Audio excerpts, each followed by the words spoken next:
અંકલેશ્વરમાં 500થી વધુ ઉદ્યોગો અને 300થી વધુ રહેઠાણો માટે જળ સંકટનો ભય ઊભો થયો છે. જીઆઈડીસીમાં તળાવમાંથી વોટર ફિલ્ટરેશન પ્લાન્ટ સુધી પાણીનો પુરવઠો પહોંચાડતી પાઇપલાઇનમાં ભંગાણના કારણે પરિસ્થિતિ ઊભી થઈ છે.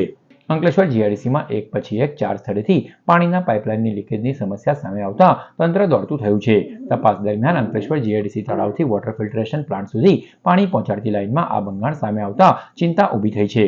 ઉદ્યોગો પાસે બેકઅપ સિસ્ટમ હોવાના કારણે હાલ ઉત્પાદન ઠપ થયું નથી, પરંતુ સમસ્યા લાંબો સમય રહે તો મોટી ચિંતા નકારી શકાય નહીં.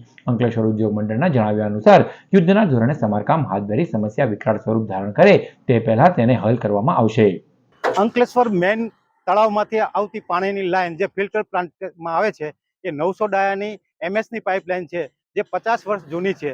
એમાં જે અત્યારે ઇન્ડસ્ટ્રીમાં જે બીજા અંડરગ્રાઉન્ડ કેબલિંગના કામ ચાલતા હોય એના હિસાબે જે પુશિંગ કરતા હોય એમાં પુશિંગના હિસાબે ડેમેજ થયેલા હતા, અને ડેમેજના હિસાબે ત્યાં કોરોઝન લાગીને ત્યાં ભંગાણ થયેલું છે.